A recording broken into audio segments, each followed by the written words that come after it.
Thanks to LaborFirst for sponsoring today's episode of Better Bad Ideas. Now let's get into it. I'm Sean O'Brien, General President of the International Brotherhood of Teamsters. Put your helmets on, buckle your chin straps. It's a full contact sport. We're going to find out who has a better bad idea. So welcome, Senator Fetterman, for joining Better Bad Ideas today. Day 34 of the shutdown. When is it going to end? I sure hope it should have never actually happened. I mean, I've always thought it was wrong because it was going to punish a lot of the people that should really be about a part of our base in that sense. And now here we are. SNAP is now been suspended, and as every union affiliated or touched directly by it is all been calling, hey, this has to end, this has to end. And I'm trying to ask my colleagues to say, like, well, I mean, these are the folks that we're fighting for. And if they all say, you know, it's time to tap out, I mean, I do think it's entirely appropriate to want to fight for those, extending those tax credits for people. But this is the wrong tactic in my view, because it's touching a lot of lives and in a very negative way that's impacting them. And if we are getting paid and all of these folks are not, and I was shocked when I saw that the government workers have had to borrow maybe even approaching $500 million just to pay their own bills. Now it's like, that's wild. So early on in the shutdown, you know, both sides are blaming each other. And I'm like you, I'm a Democrat, but I'm in the middle. I believe in getting to the table, finding solutions to problems, and not, you know, weaponizing an issue. Exactly. Yeah. And for me as a Democrat, I mean, if we're doing this to extend those tax credits for healthcare, sure. I support them, then own this, saying, hey, yes, we are withholding our votes because I've been one of three consistently voting to reopen. Then why not own that and saying, hey, folks, I'm doing this and here's why. And in terms of, like you just referenced, blaming them, it's like, it's not a blame game. It's like, explain people what's really happening here. So I was talking to a friend of mine this morning, and he's down the middle as well. And he made a good point. He says, how can the far left blame the far right? And conversely, how can the far right blame the far left and shut down this government? And people are losing. I mean, I think that last week was the first full payroll period that government workers didn't get paid. I travel every week. I am going through 3 to 4 different airports a week, and you can slowly see the tension building. You can see the TSA people frustrated, and they don't make a whole lot of money, okay? And they're actually the first line of defense for securing the airlines. And then you have the air traffic controllers, and then you have everybody else. I mean, whose fault is this? Yeah, well, I mean, let me address that too first, where it's like, have you noticed, and I travel, I think maybe 50 weeks out of the year. And I've noticed now that same kind of tension that you're referencing. And a lot of the workers are just like, say, hey, thank you.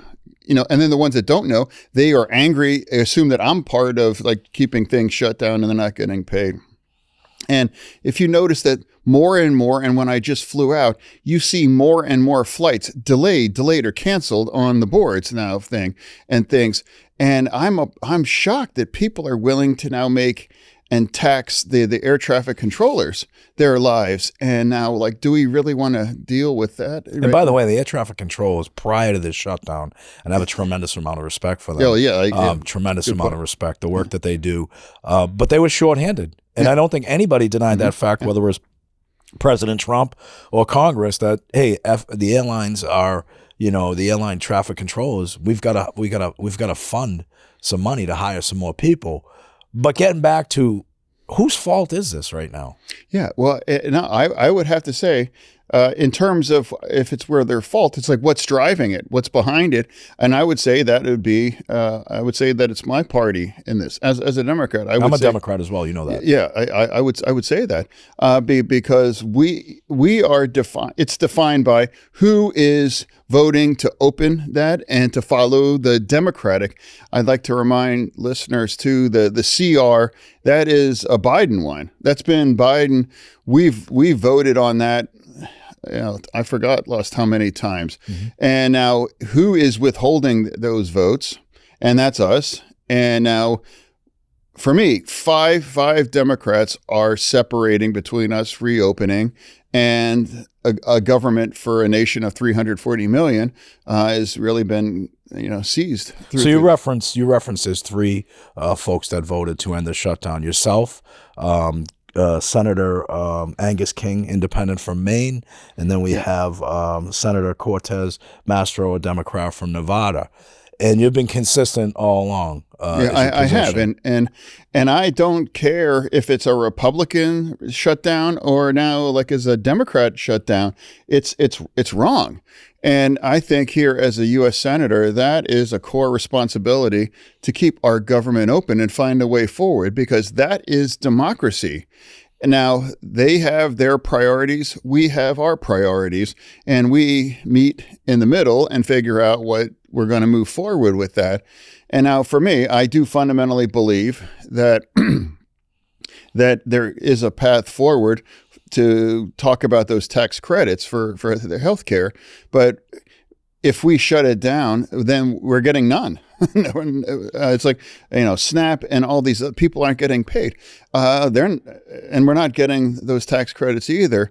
And now the focus in on who's winning or who's losing and who's going to blink. And it's like I said, America loses if you shut our government down. So I negotiate contracts for a living. I negotiate some of the biggest around. We negotiated the biggest UPS agreement, $340,000. Oh, by the way, yeah, and I don't know if people realize this. Our U.S. Senator in 1994 was a working as a helper during peak season at United Parcel Service. I don't think many people know that. Yeah. And that's our largest employer. I'm going to have to check to see what your discipline file looked like in that 30 days as a casual employee. Yeah, that is not AI. You probably would have made more money if you stayed at UPS. Yeah, I mean, that's the thing. I mean, even back then, like the rate was incredible, and it was the driver that I was helping. He was desperate to make book, and at that time, and now, and I followed your negotiations on your new contract, and congratulations. Thank you. It seems, and it's always been true that I've always believed that. It's like it's a hard job and you deserve to be compensated in an appropriate way, and the company wins and the well, I think more importantly, like the point that I was trying to make was, there's a lot of complex issues when you're dealing with a company that big. Exactly. There's a lot of wants and needs from the rank and file, and there's so many job descriptions, and you've got to have your hand on the pulse of what every single person needs. Now, granted, in a negotiation, you're not going to get everything you want the way that you want it. Yeah. But, what's important is stating your intentions, identifying the issues that affect the most amount of people, and finding a way to get to yes on these issues. How come we can't do that as a federal government? And you're putting innocent people in the middle of a political war. Yeah, I agree.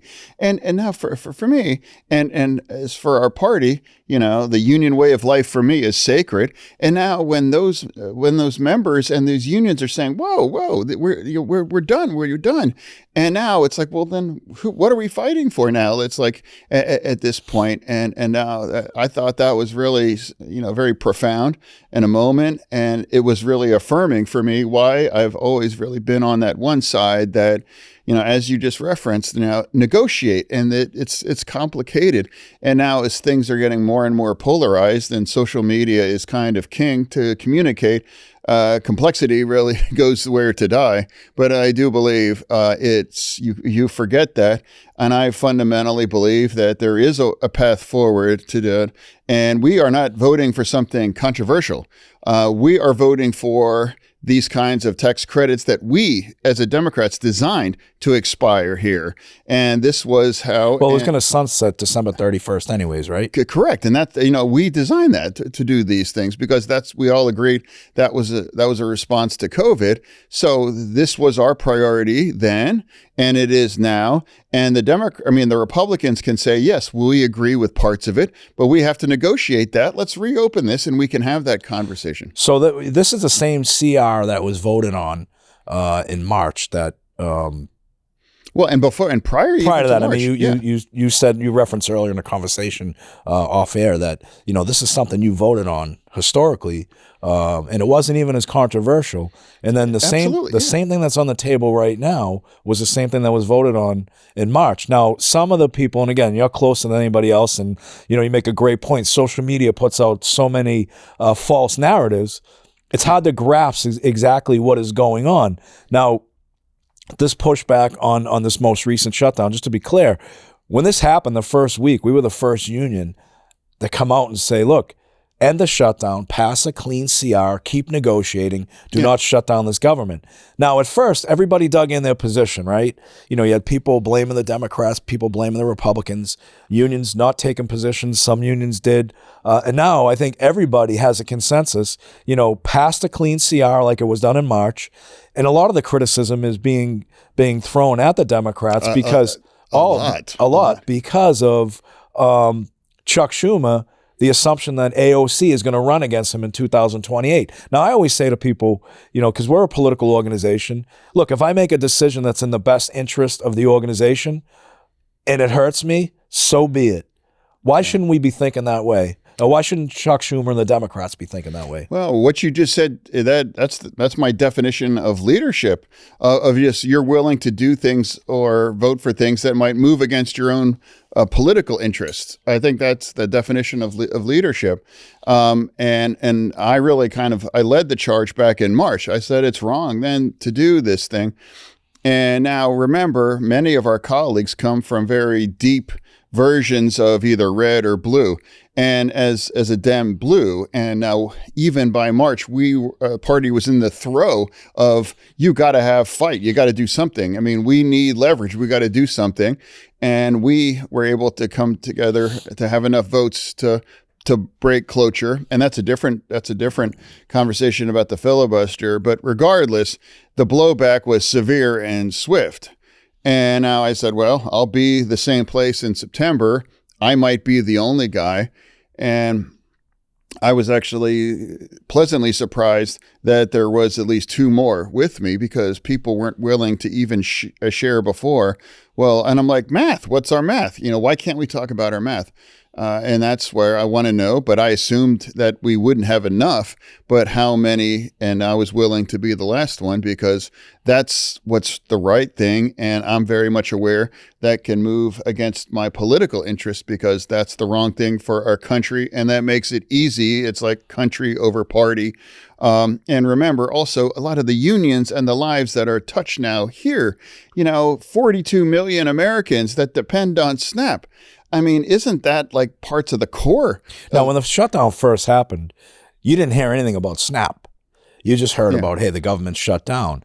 And the reality of it is, the longer this goes on, the more programs that are going to be affected. SNAP being probably one of the most publicly and not controversial, but a necessity for a lot of people. 42 million, like you said. I was at the White House on Thursday. Met with the vice president and the airline industry executives and unions represented. And there was a question that came up in the press conference about SNAP. And the vice president was clear, look, we don't want to see anybody losing these benefits. And if you're a Democrat and you're holding out on voting for a clean CR and to continue to negotiate, when is the criticism from your constituents who depend upon SNAP come into play? And conversely, the same for the Republicans. Oh yeah, well, the majority of people that I encounter, they're very supportive, and the ones don't. They say, "Well, you have to fight." I'm like, "Well, yeah, I agree, but it's like don't you remember? It's wrong when the Republicans shut the government down. I mean, it's what's wrong too." And it's like, yeah, well now, I mean, well, it's different now. Whatever. I'm like, well, what's different? It's like, because 42 million people are going to lose their SNAP and all these other kinds of things about the unions, and then they're like, well, but we have to fight. It's like, by definition, I've tried to figure out now, like, what exactly is fight, and now, we have been put in a position that in the Senate, we're in the minority. And of course, we have the White House and then the House as well. That's democracy, because you may not like that, but that's what America decided. What was the old saying? To the victor goes the spoils, right? But there should be a strategy to find a way to collectively get things done on behalf of your constituents, regardless of who's in power and who's not in power. Exactly. That's my point. And, my my father raised me. It's like victory, in dignity, lose in dignity. And now it's like, it wasn't that long ago we were the majority, and a lot of the things that we set up and we did that. And the Republicans were in the minority. And now one of the things that are in the center of this shutdown was ours about these tax credits. And we designed them to expire at the end of this year. And now here we are, and returning to this conversation about the filibuster. All of us wanted to eliminate the filibuster. And now we love it. Now we realize, hey, that's kind of useful to have these things. Yeah. And that forces people to negotiate, and the other side to find a way forward that's palatable enough to both sides. And here we are. And now there is literally zero incentive for people from representing blue states to vote at this point, because they know that there's going to be significant blowback. In Pennsylvania. Significant blowback meaning what? This episode is brought to you by LaborFirst, the leader in healthcare navigation and advocacy for plan sponsors, union members, and retirees. Navigating healthcare isn't easy, especially when it comes to Medicare, and it shouldn't fall on our retirees' shoulders alone. That's where LaborFirst comes in. They work one-on-one with members to help them navigate through and understand their benefits, resolve issues, and get the care that they have earned. From answering tough questions to fixing billing problems, LaborFirst is in your corner every step of the way. No call centers, no runaround, just healthcare advocates who actually care. LaborFirst was founded by a proud Teamster son and grandson. For over 60 years, his father and grandfather led Teamsters Local 837, now currently Local 107, in Philadelphia with pride, purpose, and grit. That same union spirit runs through everything LaborFirst does today. Now, hundreds of union health plans trust LaborFirst as a true partner, delivering results, supporting members and retirees, and never forgetting who they're working for. When it comes to protecting what your members value and need and have earned, LaborFirst stands with you. Visit LaborFirst.com. This episode is brought to you by Catcher's Law Group, proud advocates for injured workers and their families since 1986. If you've been hurt on the job, navigating the workers' comp system can feel like fighting an uphill battle. That's where Catcher's Law comes in. They've recovered over $3 billion for hardworking people just like you, and they don't back down when your rights are on the line.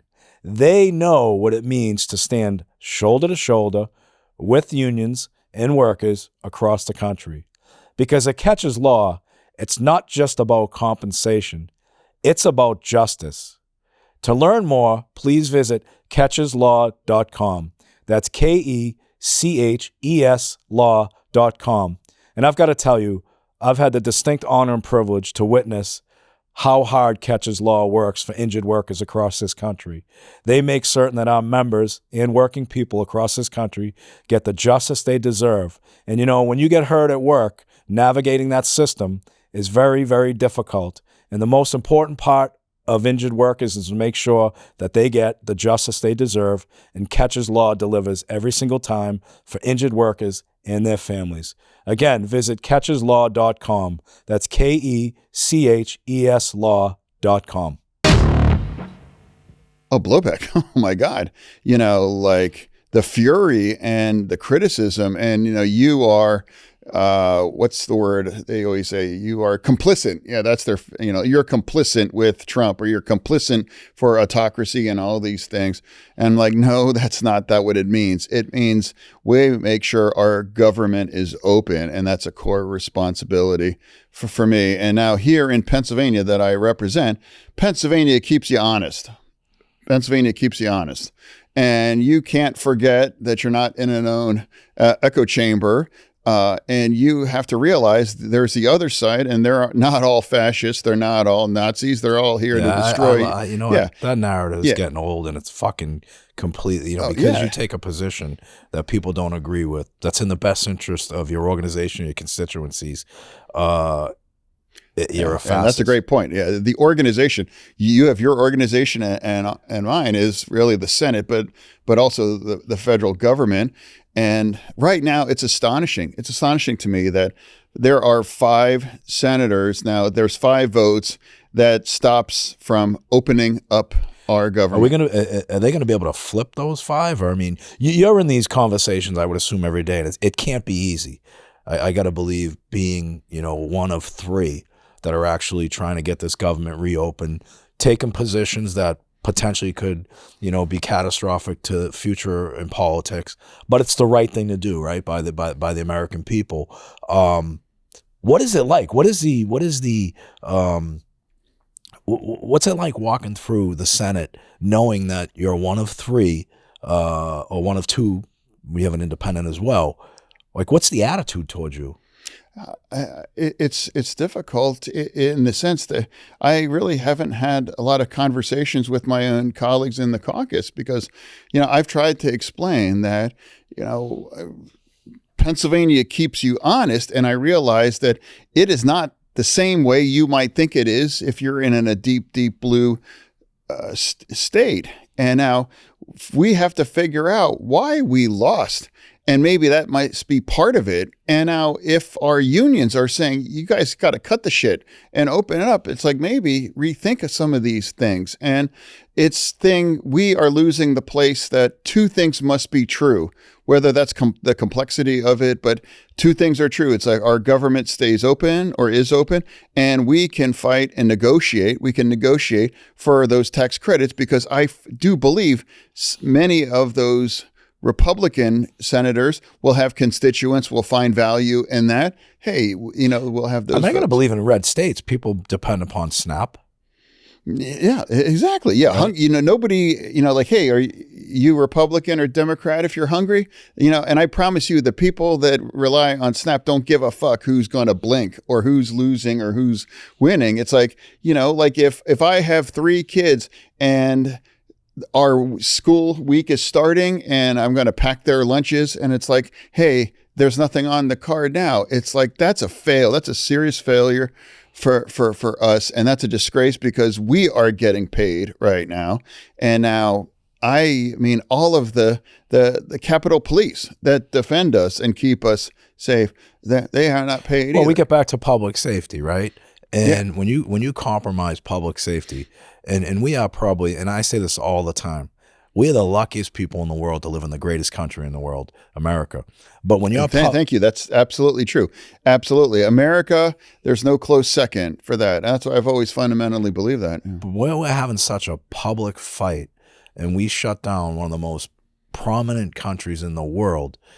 And we have been victims to terrorist attacks. We've been victims to a lot of, we've seen a lot in our lives. We're roughly the same age. Mm-hmm.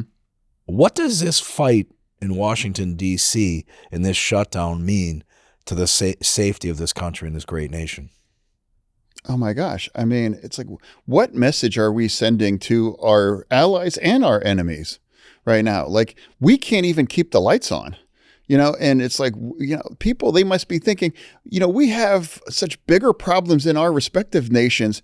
And, like, look at where we are now. And here we're arguing about these things. And for me, that it gets bound to that core thing of, like, leadership for me defines making the kinds of votes that move against your political interests. And that is the time why I'm unwilling to. I refuse to break that trust with the people that elected me, saying we're going to keep it open and we're going to find a way forward. How has your constituency reacted to you with the position you've taken, especially in the last 34 days?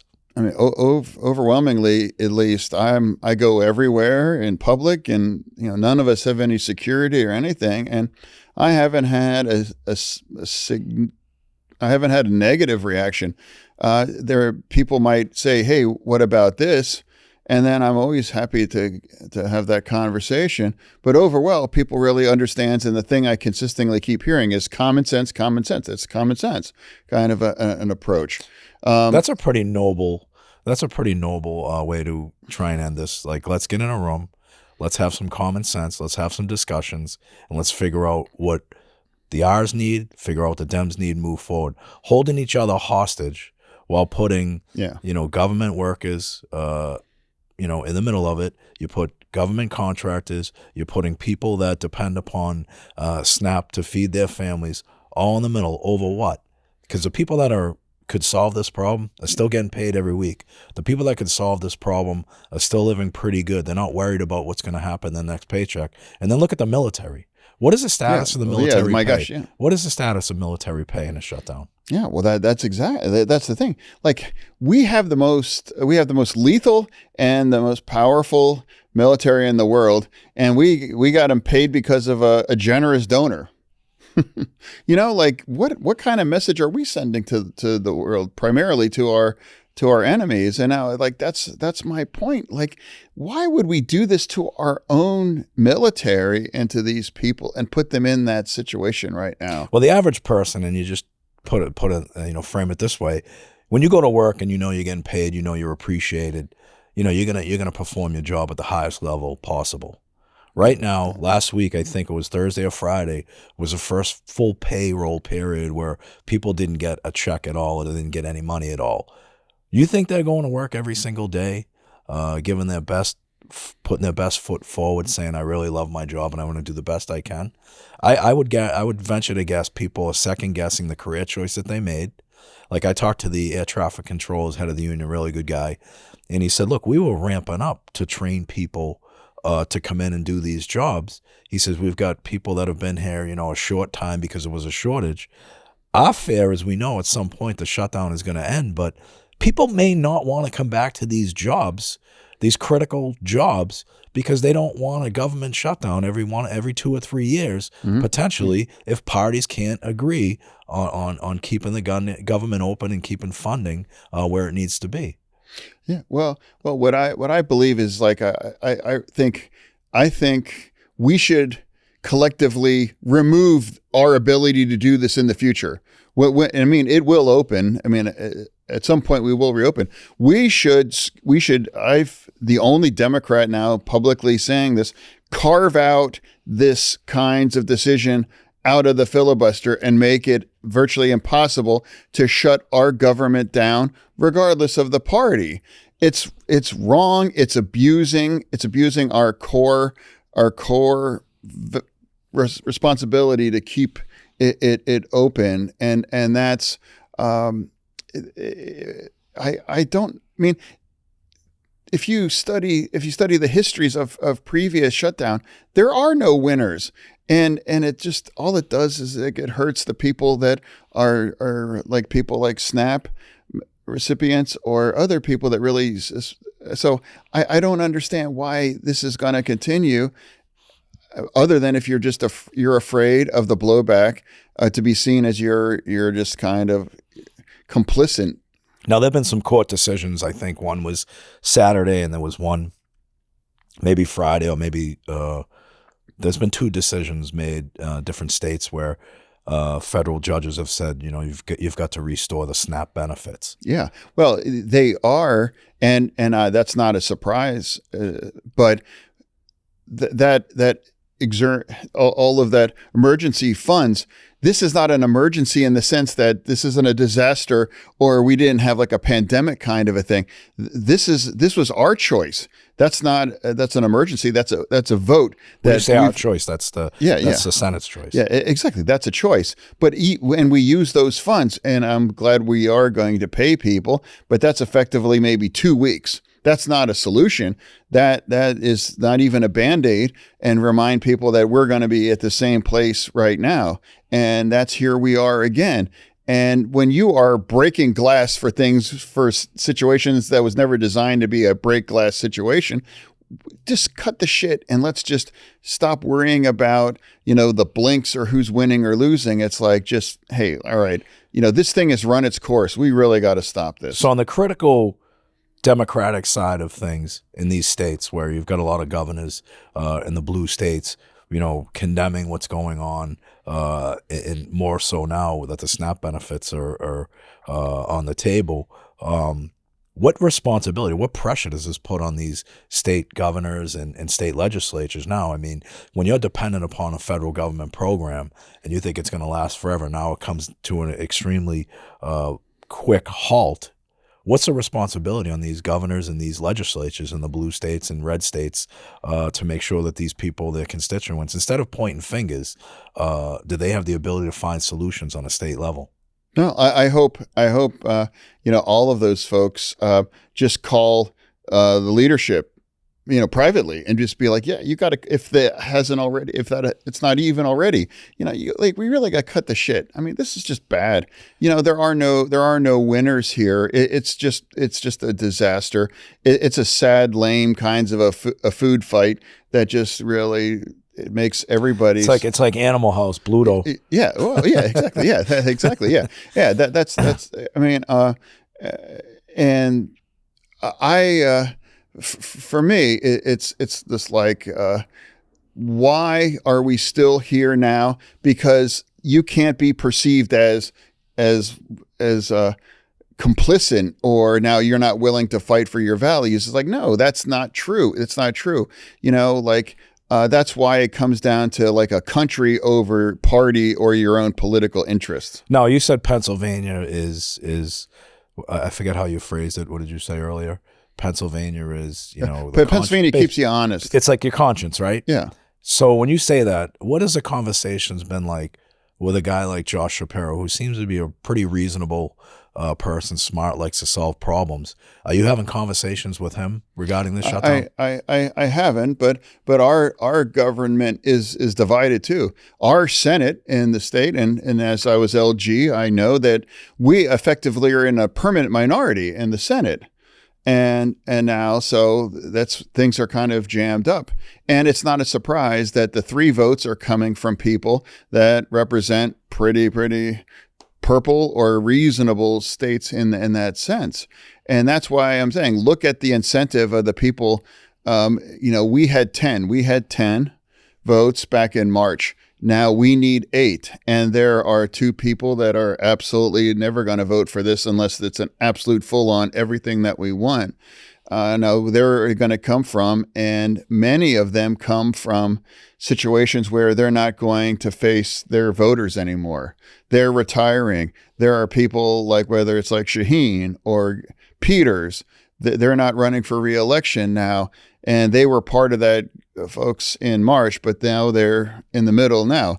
And that's why I'm making that appeal to people where. Yeah, I mean, Shaheen's an interesting situation because she's retiring, senator out of New Hampshire. And her name has been talked about as one of the senators that actually could, flip her stance and vote to end the shutdown. And, to your point, she's leaving, she's retiring, but I would assume her constituency is starting to struggle as well. What's the likelihood of the Shaheens of the world and several others that are going to be retiring? I really, truly don't know. But I know she's a very reasonable person, and she is going to. So I can't speak for any votes other except for mine, and that's been consistent through this. Where if it's wrong, regardless of the party, then that's where I'm going to be.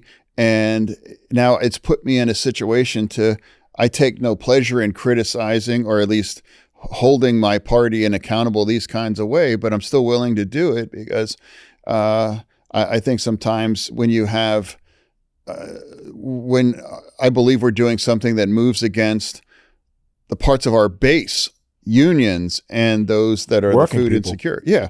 Like, hey, maybe let's just stop this thing. And that's, and it's also reasonable to have a negotiation with the other side that may not have the same kinds of priority that we do about this.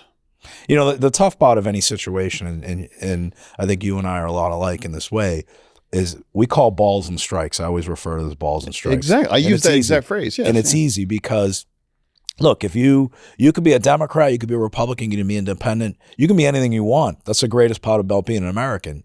But when you speak the truth on what you believe and what you've experienced, and the other side doesn't agree with you, you're demonized, you're categorized as a traitor, and it's like the issues get weaponized to a point where the people you're supposed to be elected to fight for are getting sacrificed over, you know, a position that you took or a position that's not popular, but it's the right position to take. Do you worry about your political future as a result of this?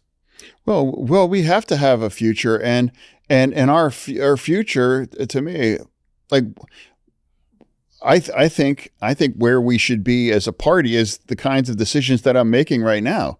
I mean, it's one thing to say something, but vote differently. You know, what I'm saying is absolutely the same thing that you'll reflect that in my voting right now.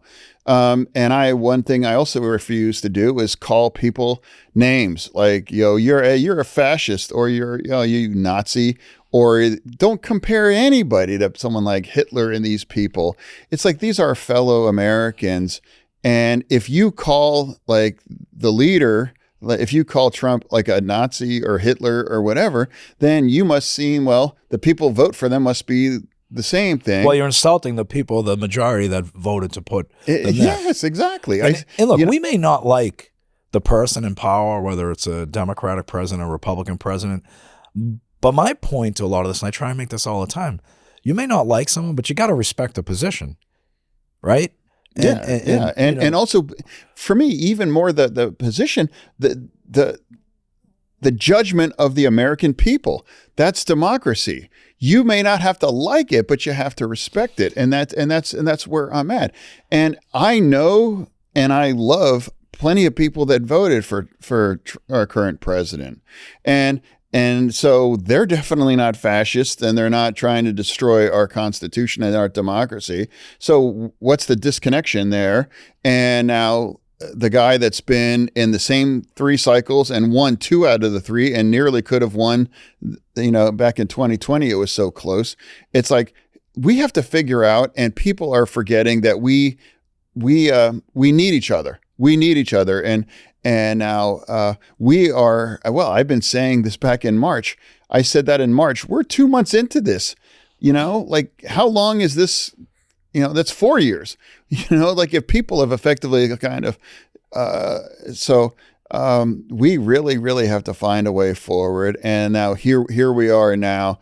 And what's the future? For me, that future has to be together. And now, if we are willing to betray those kinds of core responsibilities, I think that's the kind of thing you should never take off the table that we have done already. I really thought after the election that there was going to be a complete reset of the Democratic Party. And especially our position as one of the largest labor unions in the country, we took a position because we polled our members extensively. We included our members and really valued their positions on the political landscape, because we were historically voted Democrats, and we really weren't getting a whole lot done. And I think people recognize, when I say people, working people recognize that, the Democratic Party that we grew up with has changed. So when that election happened and the Democrats lost, I was actually optimistically hopeful, because I took a lot of scrutiny. I took a lot of criticism for speaking at the RNC. And if you listen to my speech, it was all about how important working people are to this country. It wasn't anything to do with Democrat, Republican, or Independent. And I got criticized. I got beat up, called a traitor. And these were all from the far left. You forgot where you come from, and, you should never speak at a Republican national event. And my position all along has been, look, I'm going to take any platform that I'm given to highlight how important and valuable the American worker is. And, I thought at this point in time after the election, because I had a lot of conversations with a lot of your colleagues that were Democrats, came to us and said, what did you see that we didn't see? Like, how did you know this was going to go down? I said, it's pure and simple. We talked to the most important people in our organization, our members, and we listened to what their trials and tribulations are. And we determined, based upon their guidance, on where this country was going. And conversely, Republicans are out there saying, hey, you know, we want to be the party for working people. You have to prove that then, just like the Democrats. And I was hopefully optimistic that instead of weaponizing every single issue, every single appointment, that there was going to be some sort of bipartisan ability to work together, but also transform a party that seemed to lose their way. And that hasn't happened. What's your opinion on that? Yeah. Well, I really witnessed what you described. It's been over 10 years ago. And, you know, I live in Braddock, Pennsylvania. And if you're not familiar with it. Population of 1,600. Yeah. Oh, my gosh. Yeah. You must know everybody there by name. Yeah. Oh, yeah. I live directly across the street from their iconic steel mill. You know, that's where Carnegie started his entire empire. And I was doing an event with the steel workers in 16. And I started to ask the president there, and I'm like, well, where are your guys? Where are they? And they're like, it's like half or 2/3 are they're with Trump. And then a guy drove by in a gigantic Ram, and he had truck nuts, you know, on it, and he had a bumper sticker on it for Trump, and he was like, What do they call that? What do they call that? A Pennsyltucky Cadillac? No, yeah, that's no, but again, Ram, and he and I was like, and then I realized, like, wow, we're in trouble for that, and I'm not surprised necessarily, but you know, Trump started his general in Menneson, and that is another steel town in Western Pennsylvania, and I was like, why is a guy going to Menneson? Now, either he's crazy or they figured something out, and we know the latter turned out to be true.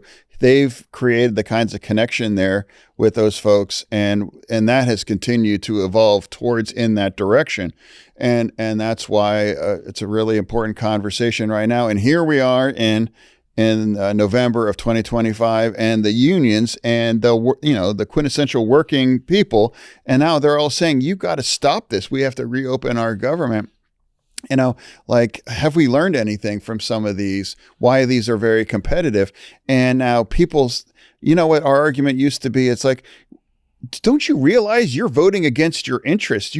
Are you stupid? Like, no, they're not dumb. It's just like they have their own sense of values, and now like they're very much they're entitled to create their own. So by calling people or implying that you're dumb, you know, it's like that's not a winning strategy either. It's like, listen to what those folks are saying and follow the truth of the circumstances, not believing that has to be wrong. And that's what I've consistently done. And here we am. And even when I'm moving against my party's views at this point, because, hey, I'd rather be honest than to try to say things that I know in my core it's just not true. You know, when I noticed a shift, it was probably right after Senator Kennedy died, and the governor appointed an interim U.S. senator, and then Scott Brown ran for U.S. Senate in Massachusetts, and he was a Republican. And his commercials and his strategy back then, all his TV ads were him in a Carhartt work jacket and a pickup truck, and he won the election. Yeah, and everybody was kind of looking at, oh, he's a regular guy. He drives a pickup truck. He wears a Carhartt, and that's when I started looking at that, saying, all right, that's a good strategy because he's trying to capture working people. Massachusetts is a strictly blue state. It's going to be interesting to see what happens. He ended up winning the race and filled the remaining term, and then Elizabeth Warren subsequently beat him in an election. But that's when I saw kind of a shift of people identifying with the Republican Party, and it was all over a Carhartt and a pickup truck. And fast forward 14 years later, what we identified as something that could be potentially shifting for working people has actually happened. Yeah. Well, I mean, I was in a union hall, a steelworkers union hall, over the summer because of a tragedy. 2 workers were killed in an explosion. And in that Union Hall, there was a large poster about the size of one over there. And it was a picture of President Trump. And it was fight, fight. That was there. And I'm like, like in the middle of a Union Hall, and now because it's that's like we've lost the plot. I mean, for that, and I don't judge that. And I don't say you're wrong. I say, why are we wrong? Where have we lost the plot? And that's part of an important conversation. And I'm still trying to have that now. And now, when you talk to your colleagues in the Senate outside of the shutdown and everything else, but when you talk to them about the future of the Democratic Party and what needs to happen to win back a lot of these folks that have been lost, the union workers, the American workers, what are they saying? Is there any plan in place or strategy collectively to try and put together a program that will put confidence back in the Democratic Party with working people, or is it just strictly focused on everything that Trump does? Trump's wrong. Well, I mean, that seems like what's front and center. It is defined by what Trump is doing or what's not doing or might do, kinds of a thing. And it's like, why is he here still? This is not new. All of these things are not new. That's a loser. And instead of claiming that, well, you must be dumb, or why, how could you do this? How could you vote for them? Don't you realize we're fighting for you? I'm like, well, if that's true, then, and now when your union says, okay, we're done, then it's like you should, then you're really not following them. You're following a different dynamic. And for me, it's like, I think, right, we have is that some of them are afraid of the angry parts of the base. I am aware they exist, but I am not afraid of that. It's like, here's what I happen to believe is true. And in less than a year, we have been badly beaten. And now why double down or triple down on the same kinds of strong views here? And after everything that we've been through collectively, so here we are. So tomorrow, if we got in a room, not me, but if you got in a room tomorrow and you negotiated the same CR that was passed in March and agreed to negotiate, the healthcare issue that seems to be the most important aspect for the Democrats, and the government reopens, who claims victory at that point in time? Yeah, well, exactly. It's like, I know I've seen the statistics that there are going to be plenty of red states that they're going to have people hit by those premiums, and they could probably find a way. I mean, this is not a policy that any of them voted for, but now we can revisit that and say, well, maybe there was a point there. Let's try to figure out a day for it. And it's like so the Republicans, to their credit, they never made this CR political. They never had a poison pill or whatever. It's like it's clean, and it was a Biden CR. Vote for this, and now we have until November 21st to fix this shit out. And now we've lost 34 days already, just for nothing. But people have lost. People have lost right now. But who's the biggest benefactor? Like, when you think about it with the healthcare stuff, the premiums are going to go up. Premiums go up. These insurance companies continue to make record profits. Why are we not bringing them? Let's figure out the shutdown. Why are we not bringing them in and say, you need to lower your cost? You're not in a business where you're going to be a billionaire or CEO, billionaire or anything. Why aren't the insurance companies getting criticized in any of this? Well, I mean, probably not. Well, that's become a little complicated after one of the United guy was that's part of the whole political violence. That's a different part of this conversation. By the way, people were happy that someone got shot in the head. Yeah, oh yeah, many were cheering. And a wife has no husband and children have no father, regardless of anything else. No one should be glorifying that at all. I don't care who you are. I agree. It's like, people think that, we're fat cats. It's like, we buy our insurance, my family's health insurance, we buy it off the exchange. Do like we all do that. And now, so I actually have a policy under United, and it's like, yeah, it was expensive, but like people were cheering that, or now he raised over $1 million for his legal bills. It's like, and yeah, he was a father with young kids, and whether like that Charlie Kirk too, it's like, I mean, you can have different views in his political views, but we've all seen that terrible video, how he's hit down. Oh, that was awful. That was probably one of the worst things I've seen in my life. And again, people were happy that happened. I mean, I read something online the other day, and again, I can't stand social media. Drives me insane. I go down that rabbit hole every so often. I got to talk myself off the ledge, I'm sure. But, Charlie Kirk's wife or widow. I mean, how courageous that is. Right. I mean, it's like she has young kids, and Babies. She's seen that terrible video of her husband getting taken out, just how awful that is. And now she's able to put herself together, and now she can lead that organization. So now. she's on stage over the weekend, and she's got a pair of leather pants on. Oh. and everybody says, well, she's moved on from her husband who was assassinated 6 weeks ago. Like, come on. Are you serious? Like, this is the problem with society today. You're going to judge someone by what they wear instead of the tragedy they've endured and the courage and conviction to carry on a legacy, whether you agree or you don't agree. I mean, it's crazy. And hopefully we can get back to some semblance of respect with disagreement. And I'm not sure that can happen. Exactly. And then when there's a tragedy, undeniably, a public execution, effectively, an assassination, I refuse to use that to say, well, I disagreed about him, or, well, he said something, whatever. It's like, no, you have to allow people to grieve, and you have to call it what it is. And now this is not an opportunity to advance your own argument through that. And that's what I did. And you can see how that came out for things. Now, if we start to justify that, hey, this person has terrible views, and it makes it easier to have someone take them out, well, that next one might be you, Right. Because exactly. And that's my point. It's sad in this country that, to your point, where you go to these events where you have to think in the back of your head, am I going to be a victim because of positions we take? Do you worry about your security?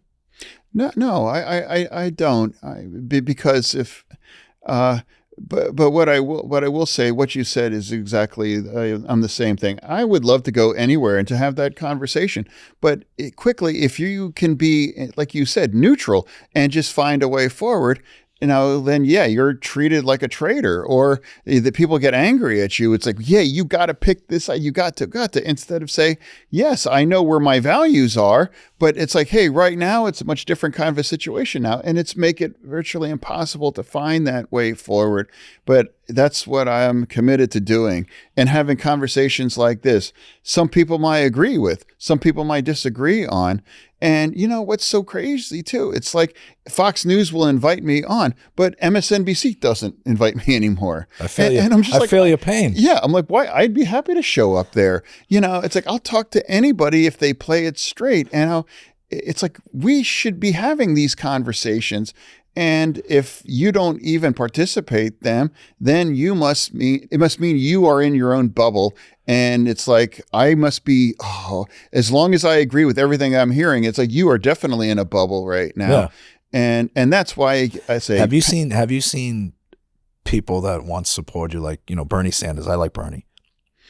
He's not very happy with me these days. He made a little shot. I just testified as why isn't he happy with you? Well, because I didn't endorse. Because you have an opinion that's different than his. Yeah, right. Exactly. So it's like, I don't dislike the guy personally. I don't dislike anybody personally. Look, think about it. Me and Mark Wayne Mullen almost got in a fight twice on the Senate floor, and we agreed to have a conversation. And there's a lot of stuff that we agree to disagree on, but there's a lot of stuff we agree on. And that's an example of, look, you can have your fight, you can have your battle, but I've noticed like attitudes have changed towards me. And we have a huge voting block in this country. We control every mode of transportation and commerce in this country. And I've noticed, I've seen it, people don't talk to me, Democratic senators that I once had relationships with, and I'm okay with it. But it's like, if you want to win us back, Like, have that tough conversation. Say, Sean, why are your members not voting for us? Have you experienced any of that as far as change in attitudes or people just not talking to you anymore? Yeah, I don't know, but it's in my experience. Like I can't remember. I could ask my guy, when's the last time MSNBC said, "Hey, let's have a conversation"? I can't remember what that is. Oh yeah, I used to do CNN. What was it? Months? Yeah. I used to do CNN. Yeah, and I used to do MSNBC, and I did all these media, and I was doing Fox. Neil Cavuto. I had a great relationship with Neil because he was, kind of in the middle. He was in the middle and would have dialogue and conversation.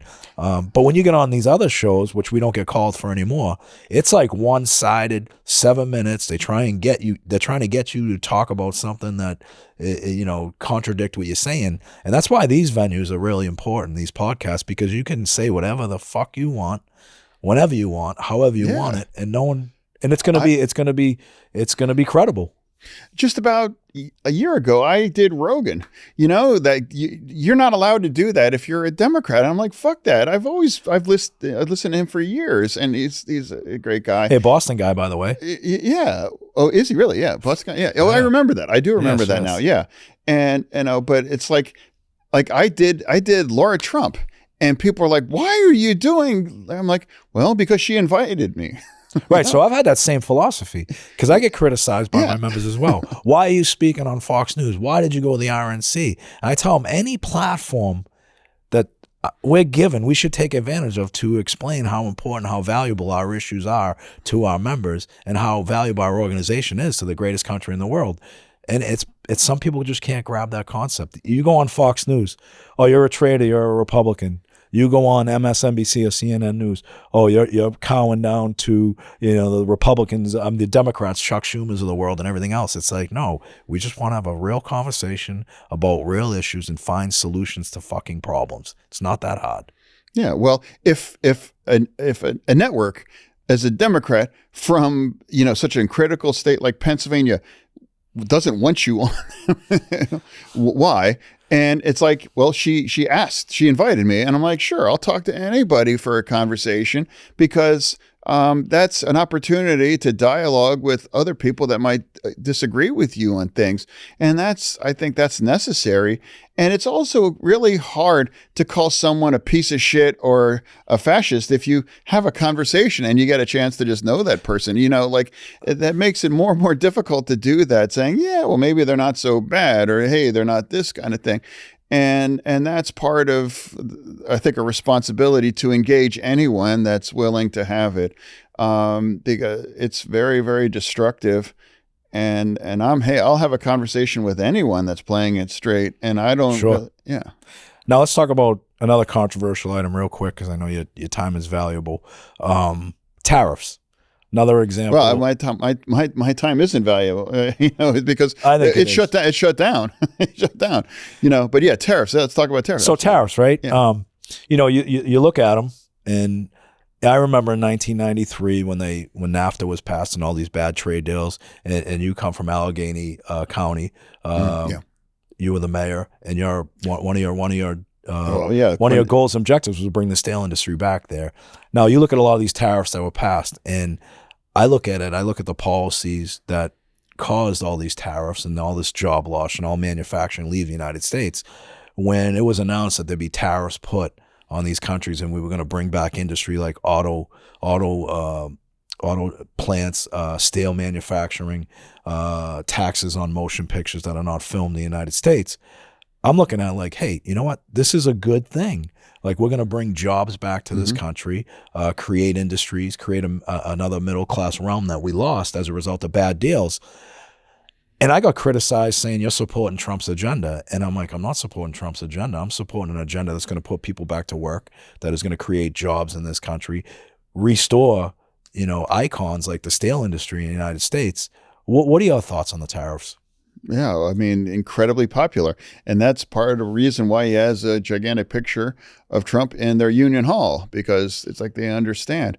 Ross Perot, remember Ross Perot was running, yeah. and he's like, you know what NAFTA is? That's a gigantic sucking noise of all the jobs, leaving our country. And, I mean, the guy was on something that happened to be accurate now too. And now with these tariffs, yeah, I mean, there are many parts of it that I do agree, and some I might disagree, and some I might, but it's undeniably true. It's like fighting for American jobs and Americans' economy. Hey, now two things must be true about it as well too. But what's wrong now? It's like if he's doing X, then we are minus X. We're negative. I mean and I refused early on. I'm not going to hate everything that he does. And if I absolutely agree or support something, it's like, yeah, I know people are going to get angry at me, but it's like, hey, I think that's right or that's accurate. You know when I knew things weren't going to change, when we went down and lobbied hard for Secretary of Labor Laurie Chavez DeRemer. And again, we talked about the victors go the spoil. We knew who was in line for that Secretary of Labor job besides Laurie, and they were, come from union busting law firms. And so we went down and we lobbied hard for her. And I remember calling senators, Democratic senators, saying to them, hey, you know what? We need you on this vote. She's the best candidate. Her father's a retired Teamster. She voted for the PRO Act, all this stuff, right? And I was shocked when people were like, yeah, I know, Sean, she's the best, but we can't vote for her because it's Trump nominee. And I said, well, isn't everybody that's going to be nominated for positions going to be a Trump nominee? Like, how do we not support people that we can work with? Exactly. That's when I said, you know what, it's not going to change anytime soon. Yeah, and I have willing to vote. I mean, I voted for her, and I voted for other ones because it doesn't mean that you agree with everything. Right. It means about establishing, I want a relationship here. Mm-hmm. Like a perfect example is the Secretary of Transportation, Sean Duffy. I'm meeting with him today, as a matter of fact. Oh, He actually made fun of me in the press conference for being bald. Oh yeah. Well, it's like and now even Sean and his wife was really critical of me, during my primary, and when I met with all of the nominees. I was really the only Democrat to actually meet with these folks, and I said, look, I don't give a shit about all that stuff. Like it's a lot of professional wrestling. Like, hey, I'd like to find a way to work together, and we do that thing, and we has, and I only have good things to say. Because just we might have some differences, but it's like, I mean, that's not controversial to allow the president to pick their nominees and not make it everything. But voting for someone doesn't mean I agree 100%. It means we have to find a way to work together, and we were able to work together in Pennsylvania, and now we to create. Actually restore about $1.23 billion in projects that actually got frozen in Pennsylvania. And that's going to support a lot of union jobs and a lot of benefits for Pennsylvania.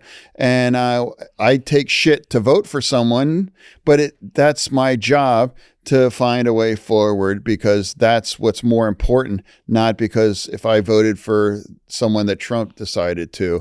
And treating people with dignity. And now I may not be able to vote for that person. I'm not going to call you names or to turn it into some kinds of bad theater. I know what's clicks and I know what pays the bills right now, but I refuse to monetize that kind of faux outrage or to degrade a person just to make it and embarrass them. And also, to be clear, I had some good discussions with Democrats that weren't going to vote for Laurie that said, you know what, you're right, Sean, she's the best for the job, and they voted for her. In closing, I know your time's valuable. What's the future for Senator Fetterman? Oh, well, continue to have this conversation, and I just want to thank you. Thank you for inviting me, and I was eager to be here and join. And I know and remind people that if the people that's supposed to be we're fighting for, and they try to say, hey guys, take a check and maybe listen, like we are losing the plot for this. And here we are right now. And that's disappointing. But now I'd rather be true to my real values, not just saying pretending it's like that's where we are. So that's my future. And but I do hope by the time when this airs that it's reopened. But my God, if it's still closed, then our country is going to be in a really bad way, and things are really, really going to continue to degrade. And I would remind people, if you are outraged or upset at President Trump's, then that means we still have 3 years left. And now we have to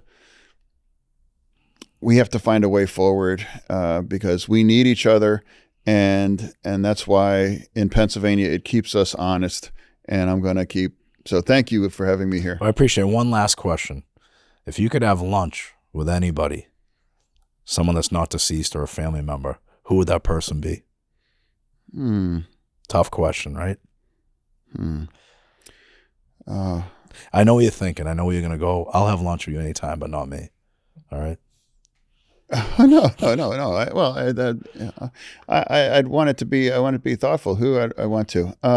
If I had to have, like alive or not, or someone alive, currently alive. Alive or dead? Someone currently alive, not passed away. Good. Currently alive. Oh, geez. Well, that's part of a conversation. I actually, Trump invited me to have dinner with him. And I did, and I took a lot of shit for that. Mm-hmm. So you and me both. Yeah. I mean, there's so many people that I'd have lunch with. I don't care if I disagree with that person. I think people will find that you might have more in common, and that's tough. But for me, I'd have lunch with anyone, even what I disagree, because I will learn something why it's wrong. Or one of the great pleasures is like when what you read about someone or their reputation, and then when you actually get down there, it's like, well, that's really bullshit. It's not true. So yeah, probably people that I might think is true, but if I in person, it's much different. So that's a tough question, though. Like, I pose it to all my guests, and we all struggle with they struggle with the answer, because your first response is like, oh, my father that died 13 years ago or whatever.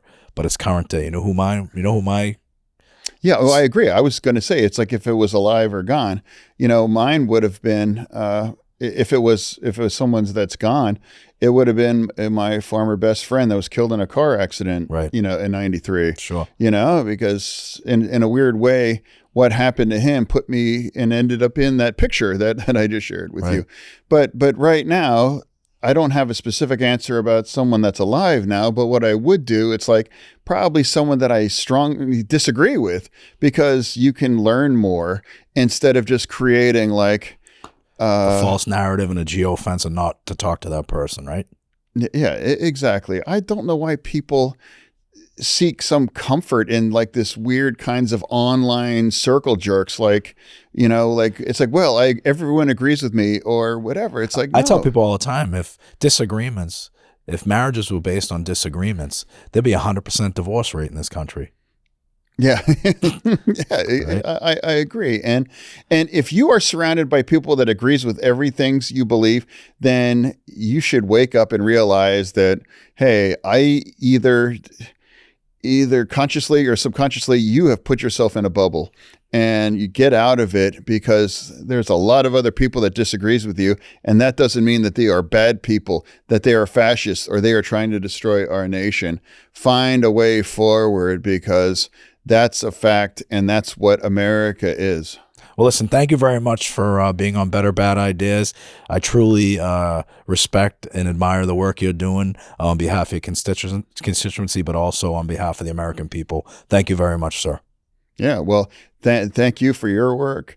And now I know how difficult that job is, and it makes me happy to know that those folks that deliver for America in that way, they're able to take care of themselves and live a quality life. I'm going to ask for an autograph on this, if that's okay. Yeah, that's not AI. That's when I had hair. All right, perfect. Yeah, but Thank you very much, sir.